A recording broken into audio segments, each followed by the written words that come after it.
This is Mark with the Path of Zen.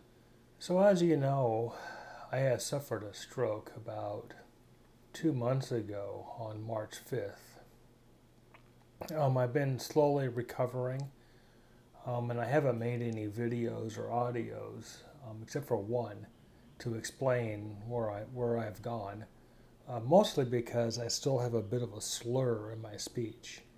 So I'm attempting to make this recording here using a nice little handy portable recorder next to a lavalier.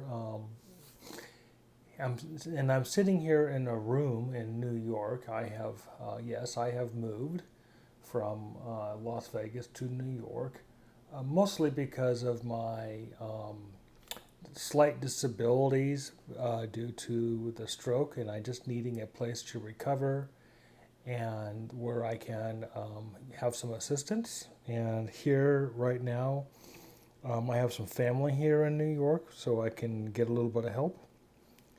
In this podcast, I want to talk about what real practice is and what does it mean for the Zen student practice. So generally the best thing I could do is talk about what practice is not. It's generally a good place to start. When somebody says, well, what is the color red? And you could pretty much say, well, it's not blue, which would be an opposite. And pretty much you can work to the point sometimes to understand something by explaining what it is not. So, first of all, practice is not reading books. This is a big problem with Westerners in Western Buddhism, in where people who want to learn about Buddhism, they buy a lot of books and they read them. And this is probably great for somebody who, just wants a basic understanding of what is the overall core belief and what is the overall core tenets, what is the metaphysics of this particular, viewpoint that Buddhists hold. However, what ends up happening is that the reading doesn't end there. They start to view reading as Buddhism. So they start reading the sutras, and they start reading commentaries, and they start reading the sayings of Zen masters. And this reading kind of becomes the practice. So people feel, that if they're reading a Zen book, they are practicing. And this idea of reading, this idea of collecting enlightenment through reading. In other words, a lot of people view that knowledge is enlightenment, or that reading books about enlightened people is enlightenment. It's kind of a funny absorption theory, which I'll get into in a little bit. But that's sort of how that works. That in this idea that if I can read a book like the sayings of Zen masters from Zen masters, therefore I will be a Zen master. And in fact, this notion is so absurd as it sounds, is actually practiced on quite a few areas. There's a whole website called Reddit, in where the Zen forum, the young men honestly believe that they are practicing Zen by citing and quoting the teachings and sayings of Zen masters. I kid you not. This is an actual thing. You can go to Reddit and see this for yourself and be astonished at the fact that this is what these young men think. That citing Zen masters and quoting them is the Zen enlightenment. It is the practice. And in fact, one can even say that this actually sets up an entire new religion of citing and quoting Zen masters as a means to where they think they are enlightened. Is that practice? Well, you can say it's a practice, but is it the practice of the Zen Buddhists? Is it the practice of Buddhism in itself? And the answer to that is no, it is not. You will find that there's a lot of these, as best I can say, they are book cults, in where the reading and quoting from a book is the religion and becomes the practice, and the citing and quoting out of the book are holy tenets. And generally, the figures in the book, whether they be real, historical, or legendary, mythical people, they kind of become the demigods. So the next thing that people like to call practice is what I call performance arts. And these are simply when people kind of latch on to some physical posture or some physical position they put their body in, and they hold it there for a period of time. Now, holding a posture and keeping it for a period of time is actually kind of a Taoist thing, in where these are considered very holy, as unequal to the Maha Mudra, in where you are holding certain hand signs, or you are holding certain positions with your hands, which is making a symbol. And this comes from Hinduism and the old Vedic gods, in where every god had a color, they had a sound, they had a symbol, they had a posture, and they had a scent. This was old Vedic, old Hinduism that kind of were the pantheon of gods that were kind of composed of everything. All of them had these assigned traits. Well, you could probably guess a lot of that did move into some of early Buddhism, in where these early Buddhism probably also incorporated the major gods, which also had symbols and postures. But also, when the Chinese were doing pilgrimages, this would be like in the 3rd to the 6th century, from China to India, a lot of this Vedic Hinduism probably came back to China, as into various postures, various colors, various scents that would be associated with a deity. And as the pilgrimage stopped, and as the geographical terrains grew ever more wild in between, the Chinese religious system sort of went its own way, in where perhaps the amount of deities dropped down to just a few that we call bodhisattvas. But this idea of a posture still remains. And you will see it with holding up the hands, or the various types of postures that Chinese monks assume when they are in front of the Buddha statue or in front of the Bodhisattva statues. Taoism, which is probably highly influenced by the Vedic and Hinduism, went on its own way, growing wild, so to speak. And you do see a lot of holding of positions with the body, a lot of postures. And there's also a lot of hand postures within that particular. It's more of a mystical, magical, religious view of the universe. These are things that, like I said, they come over from antiquity. Sometimes they are carried on because that was what was done before. Now they're just doing what was done before. Nobody really knows why. And now you have these ideas that postures contain mystical powers. Postures contain, or they channel through you, holy energies. When we look at Zen, the biggest posture that we come to is the idea of cross-legged sitting, which you will see a lot of times people talk about lotus position or half lotus position.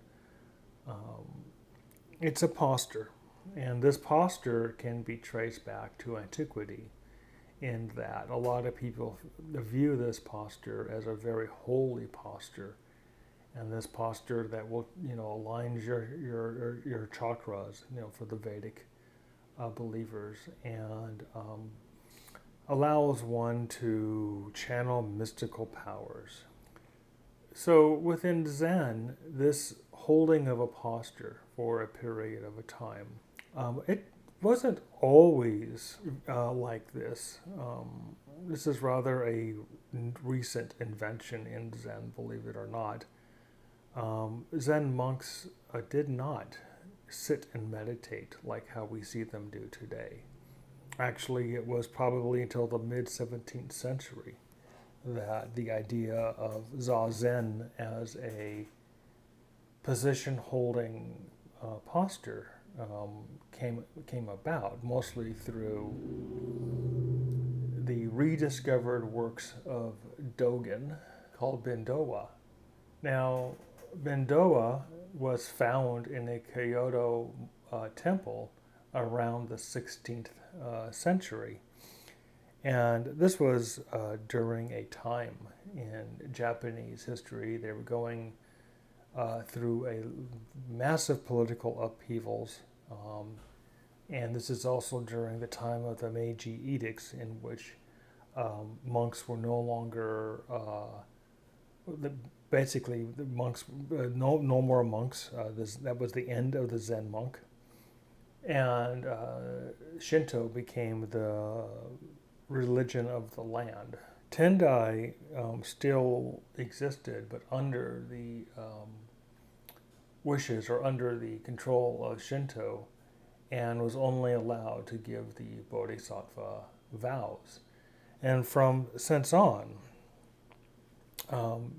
Japanese Zen monks only take the Bodhisattva vows and what's known as the Samanera vows. And these are basically the 8 or 10 renunciate vows, similar to a novice monk in Thailand. And there's an additional set of minor precepts. Generally, they can be called temple rules or sect rules. And these are things like listen to your teacher, always show up for Dharma talks. I would say they're just common sense rules for community living and also for monk behavior. But these are not the 228 rules of the BQ that you would find in Thailand, nor is it anything close to that level of ordination. They are not entering into the Sangha. So all of Zen Buddhism is essentially layman. And so I'm kind of getting off on a sidetrack here, but talking about what is practice. So getting back to the main point,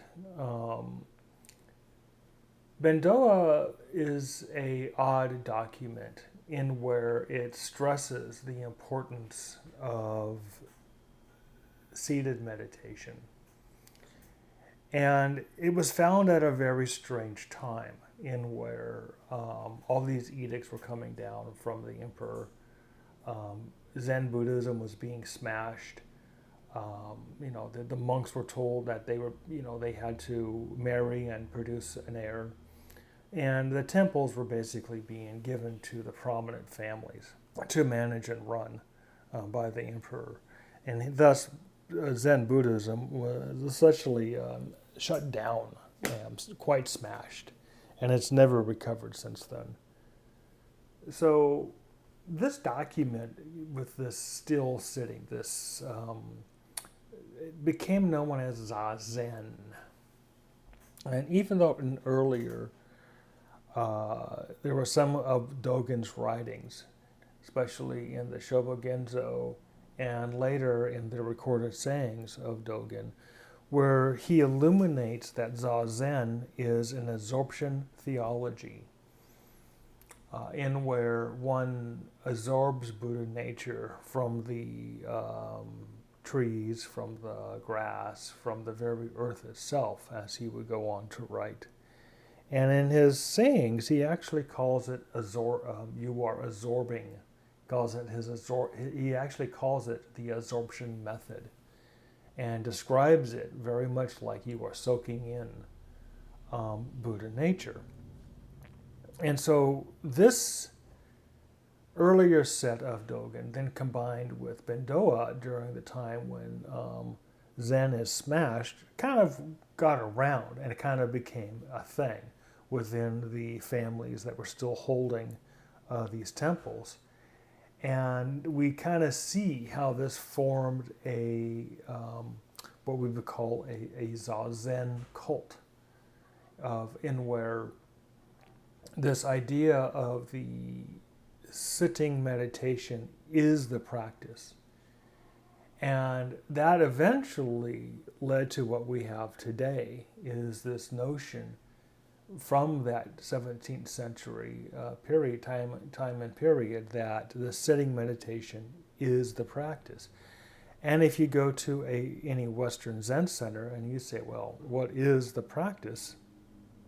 They will just go right over there, sit down on a cushion, and they will say, oh, this is Zazen, this is our practice.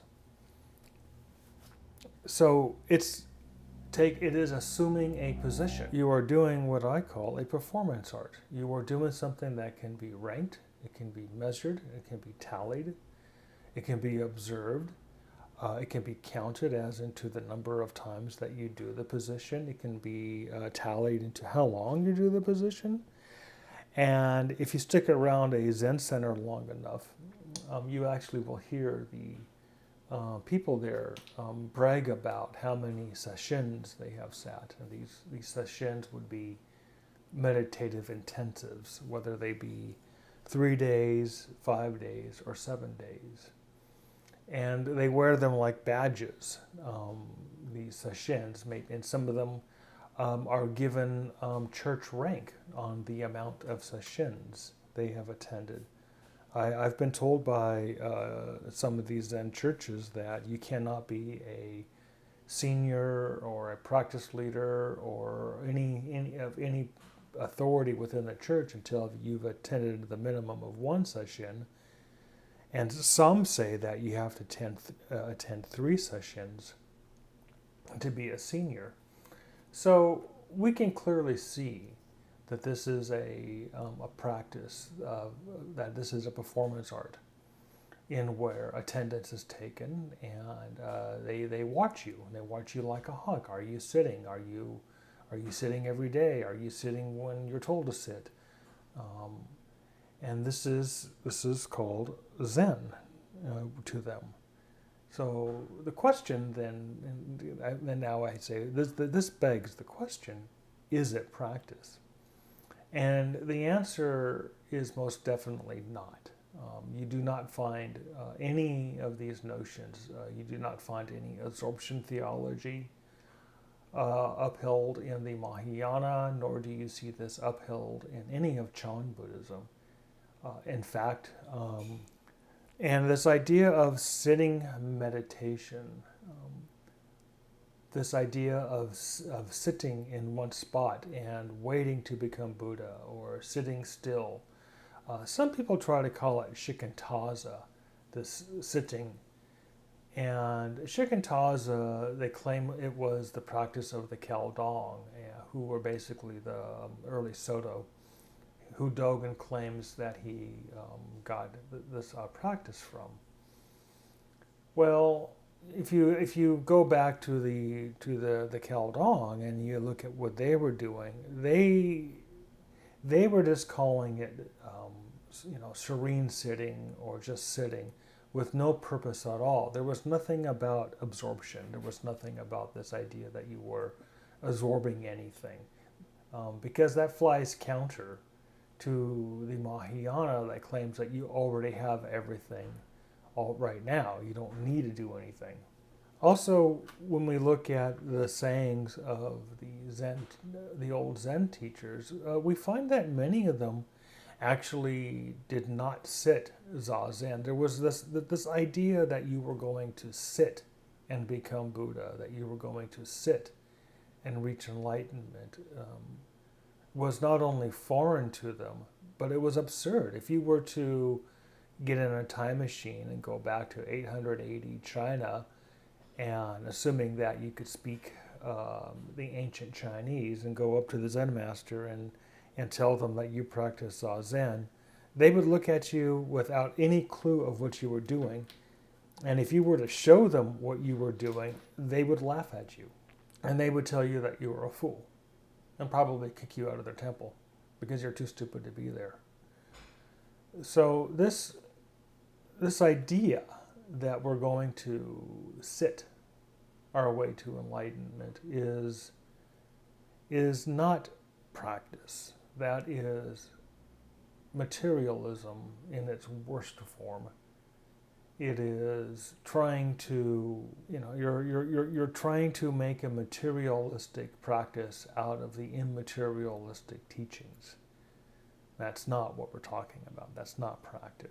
So what did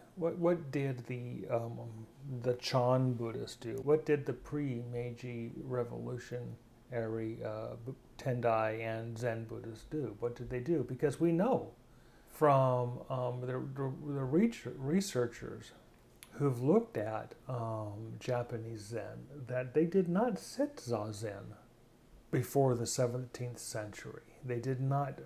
This was not something that was done. It was foreign to them.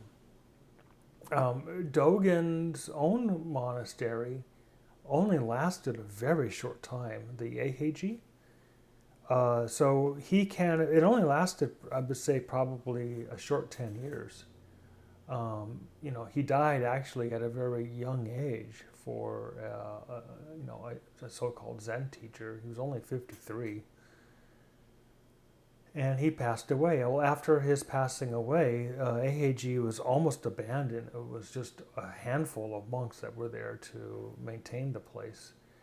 And it was later absorbed into the Soto by Keizan, who made sweeping reforms throughout Japanese Zen at that time, which was basically bringing in the Chinese Soto.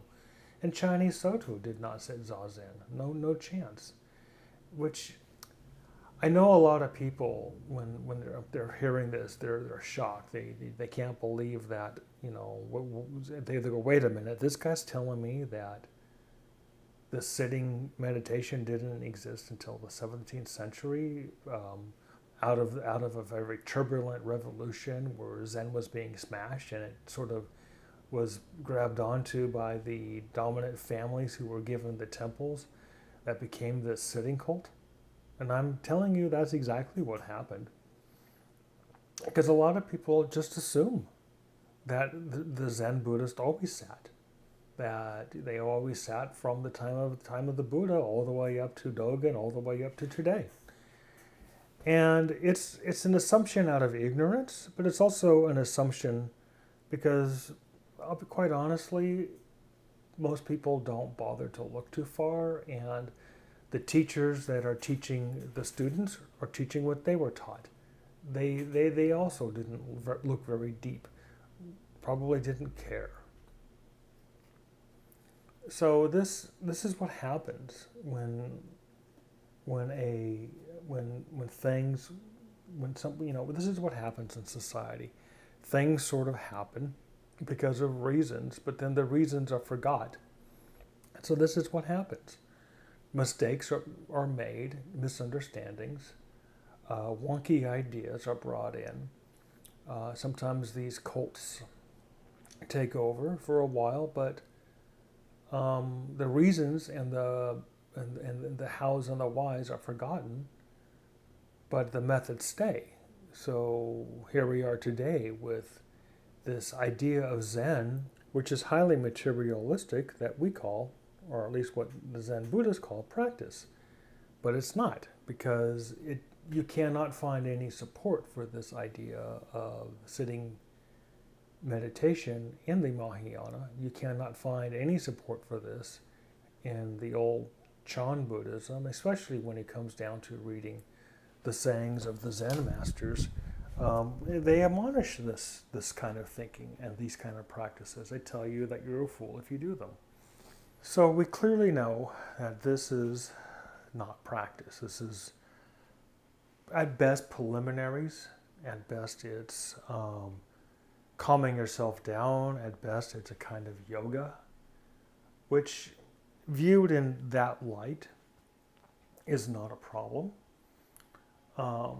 There's nothing wrong with yoga. There's nothing wrong with calming yourself down. There's nothing wrong with centering yourself. There is nothing wrong with taking your mind to a point of balance. Nothing wrong with that, but it's not the practice.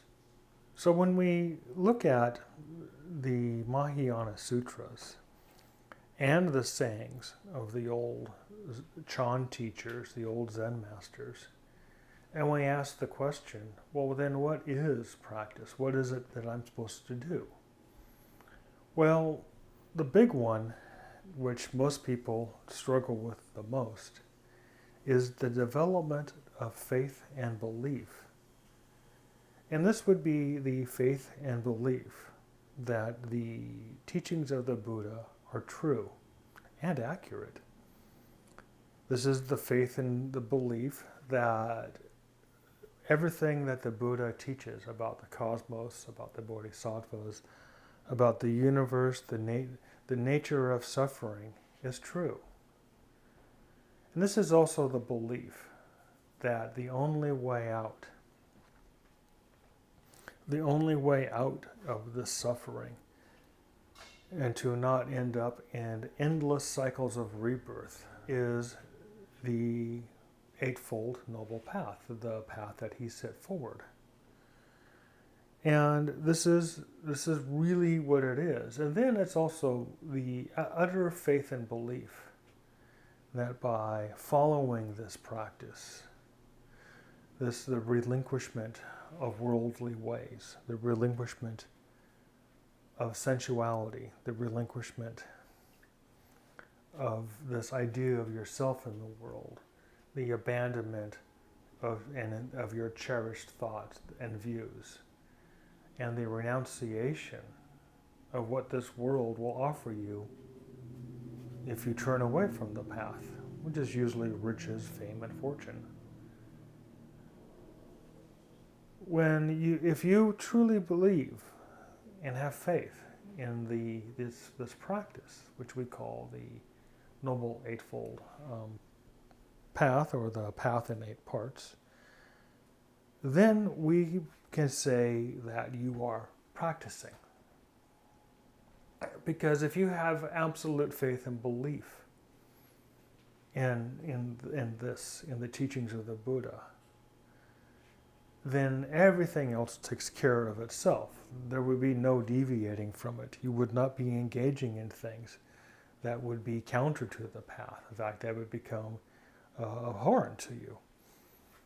You would not be, creating suffering. It would almost become like acid to you every time you created suffering. In fact, you just wouldn't do it.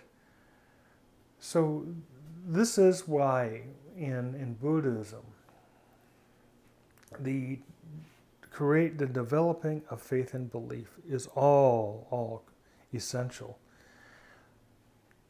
So it all starts, though, with knowing your own mind, seeing your own mind, knowing that everything around you is illusionary and false. And this is essentially why the Buddha would basically say, come here, see for yourself. And he would basically take you to look at your own mind and your own thoughts and deconstruct them down to emptiness, to nothing, and show you that behind all of your thoughts is emptiness, nothing. There's nothing there. There's nothing solid. It's all just illusion, all just figments of your imagination. And this would be everything from being a king to position to the things that you own. I mean, does the car know that you own it? Does the clothing you wear know they belong to you? And so these are things that the Buddha would do. Very simple, very obvious things. And people would see that it is illusionary, that the way that they think of the world is upside down.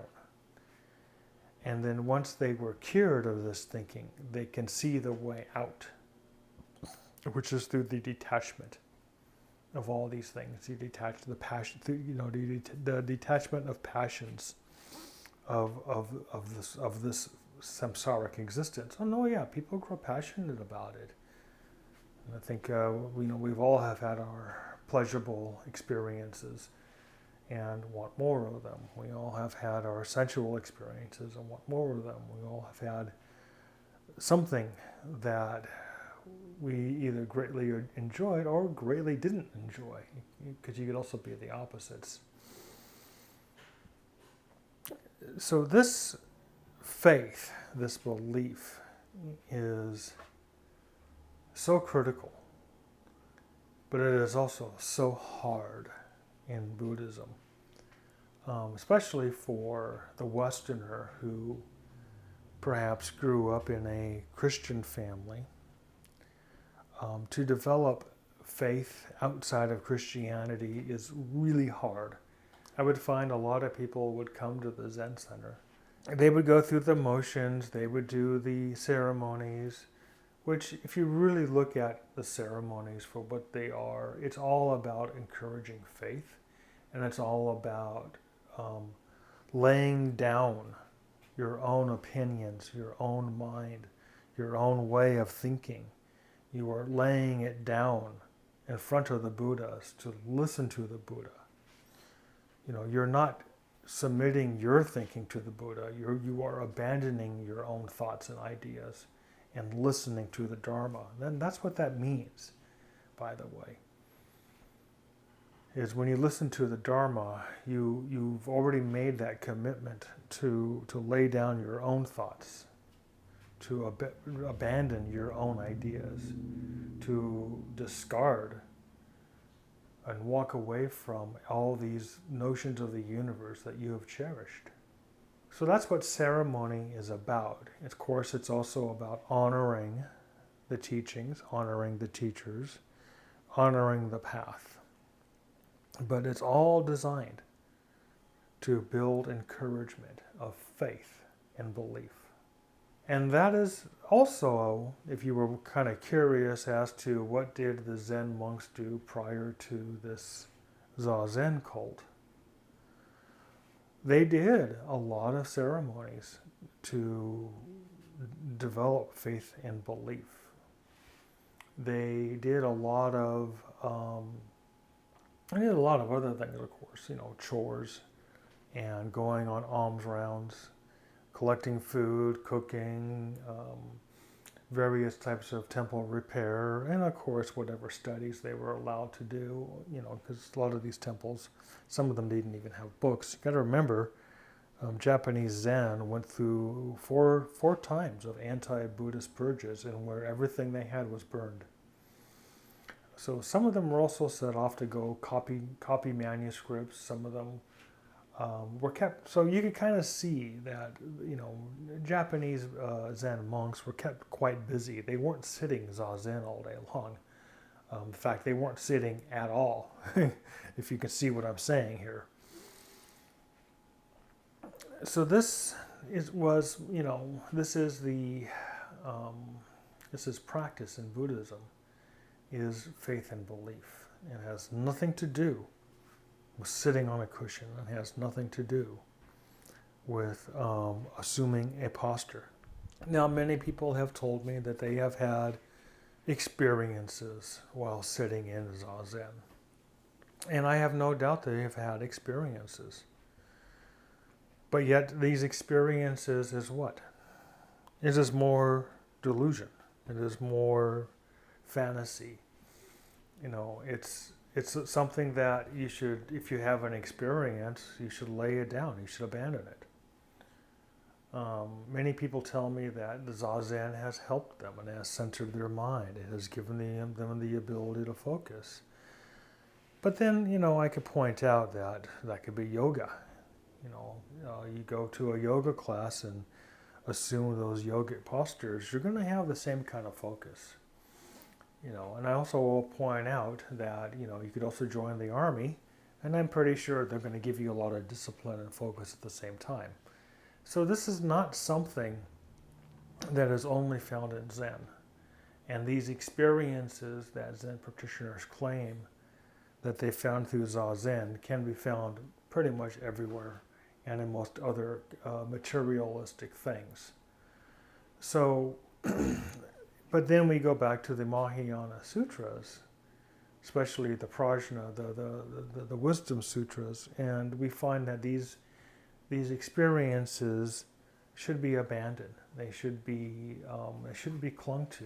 They shouldn't be thought of as holy or anything like that at all.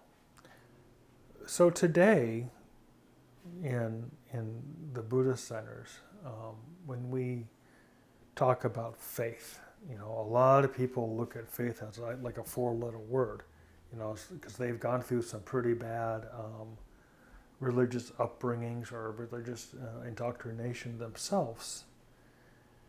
And mostly through Christian families or Christian communities or Jewish communities. There's quite a few Jewish people that come to the Zen centers. But there's also a lot of people that they were not raised with any religion whatsoever. They were raised with scientism. And scientism kind of is a quasi-religion in where it is viewed that science has all the answers and that the scientific method is the way to answers. So in this particular view, we have this issue then of, we're asking them to abandon those earlier faiths. And that's right, we're asking people to abandon Jesus. We're asking people to abandon Moses. We're asking people to abandon science. Well, this becomes too much, especially the last one, abandoning science. And a lot of people will come to the Zen Center years on end and do the ceremonies and pray, and then they will go say, okay, well, now I'll go do my practice, and they will go sit Zazen. And they view that as their practice because it's easy. It's a physical thing they can do. And it can be seen, it can be ranked, and it can be measured. And then they get up, and then they're done. And then they're all happy. Well, I've done my thing. I've done my sitting Zazen for the day. I have satisfied the Zazen gods. And it is, if you look at it, you start to really wonder, how is that even a religion? How is that even a thing? Well, that is what modern Zen is, as insane as it sounds. You ask them, do they believe anything of the Buddha, of any part of it? And if you really press them on the issue, they're going to tell you they don't, that they're skeptical, that they have read the sutras, that they have heard the sermons, but as to do they believe it? No. You will find that they actually don't believe any of it. And they will admit this to you. In fact, I remember in one particular encounter with a guy, I got so pressing on him on this issue, he started to get angry and angry that I was even asking it. Finally, in the heat of the conversation, I turned to him and I said, "You love Jesus, don't you?" And then it was the most amazing thing. Out of his mouth in a childlike voice came the word yes. And because he had still clung to these earlier beliefs, he wasn't ready to let go of any of the early beliefs, or he wasn't ready to relinquish that. And you see that with a lot of people. They come to the Zen Center and they're still clinging to Jesus, still clinging to the Mosaic laws, the Noahide laws. And all they do is just put what I call, they put Buddha on a cross. They kind of swap out Jesus and they put Buddha in. So Buddha becomes the savior. Buddha becomes Noah and Moses. So instead of Noahide laws, now you have Buddhic laws. So a lot of the Jewish followers, when they come in, they look to the rules, because that's what Judaism is about, is following 600 rules. And they look to the rules. What am I supposed to do to be a Buddhist? What rules and commandments must I follow? When you talk to the Christian who comes to Buddhism, they basically look at Buddha as, okay, so Buddha's my savior, I believe in Buddha, I go to nirvana. Cool beans.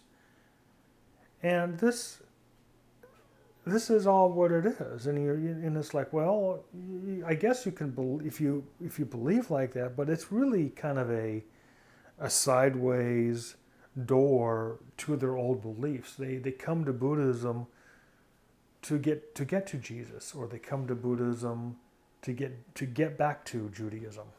It's an amazing thing to even say that, but that is what I've seen.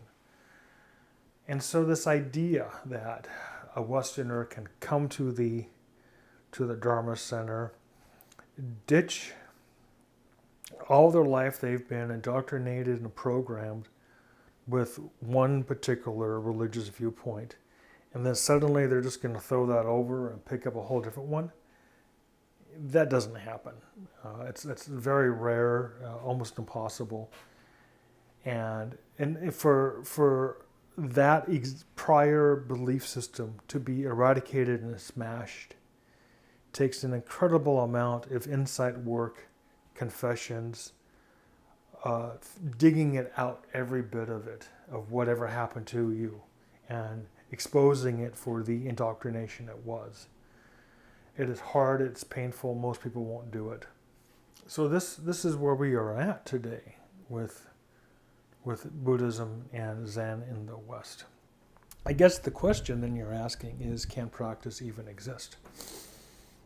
This is where I have to look at you, and I'm assuming that you are a Westerner, right, born and raised in the Western countries, indoctrinated with one of the Abrahamic beliefs, or scientism. If your family chose to not be religious, then it's most likely scientism.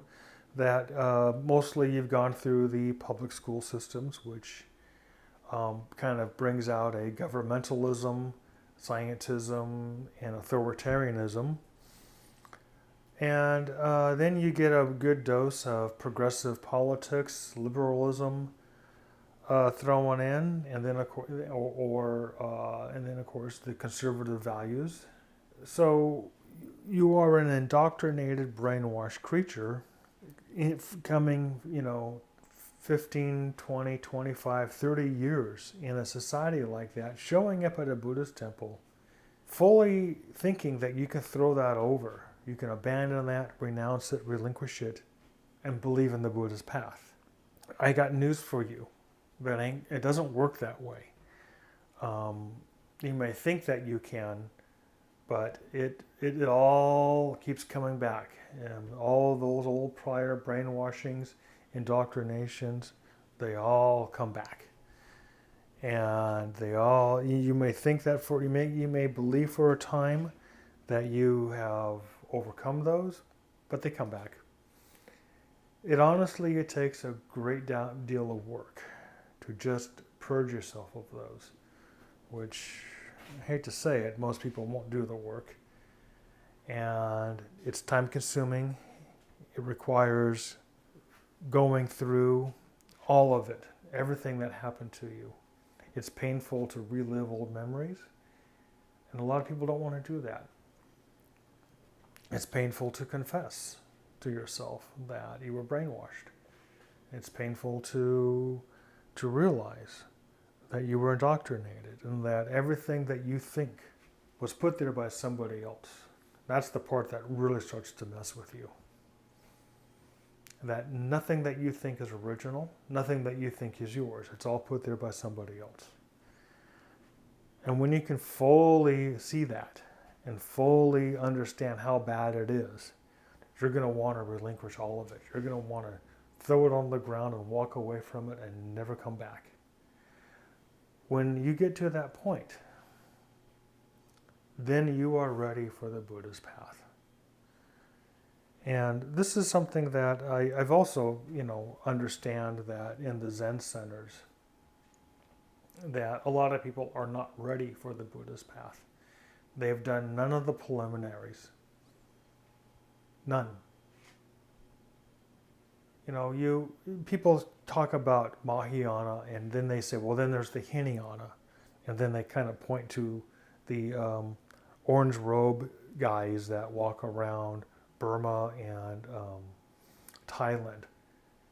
And I'm going to tell you something, that there really is no such thing as the Hinayana, because the Mahayana actually is the completion of the Theravada path.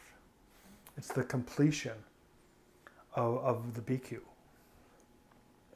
It is assumed that when you come to the Mahayana, that you would already have gone through the preliminaries, that you would have already gone through the stage of the bhikkhu. You're already wearing the orange robe, have shaved your head, have lived, a very basic life for a while. And the Mahayana comes in as the completion of the monk. It is the completion, the rest of the way to enlightenment. And you will see this in Zen even, where there's a lot going on in the Zen monasteries that is very close to the way that the bhikkhu also lives their life. There's a lot going on with the, living a simple life, or the renunciate life.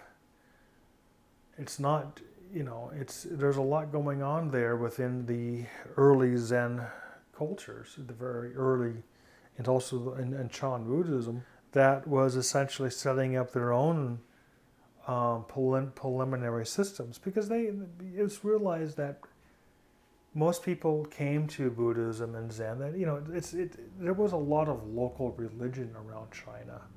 People were coming from all over the place with all kinds of shamanic religions, all kinds of local religions, all kinds of wonky Buddhist ideas that who knows where they came from. And they had to go through the purgings of those. They had to go through the preliminaries to lay those things down, to abandon them. We don't do that in the West. People just show up in the Zen center and they say, okay, lay on this Buddha thing on me. Here I am. And then we shove them on a pillow, tell them to sit zazen because that's the practice. And there they sit to this day, wondering when it's going to happen. When is the big enlightenment going to hit them? I know, absurd, isn't it? Yeah, but this is what happens. So what am I saying here? What is the ultimate thing? Am I saying that you need to, go to Thailand and shave your head and put an orange robe on? I'm sure they would love it, but I'm not saying that at all. What I'm saying is that you first have to purge out all of your prior religious beliefs, all of your conditioning and brainwashing from this culture. I would say write it down on a piece of paper, speak it into a microphone, confess it out, put it out there on the internet so everybody can hear it. And then disown it, abandon it, relinquish it, throw it away. When you can do that, then you're ready.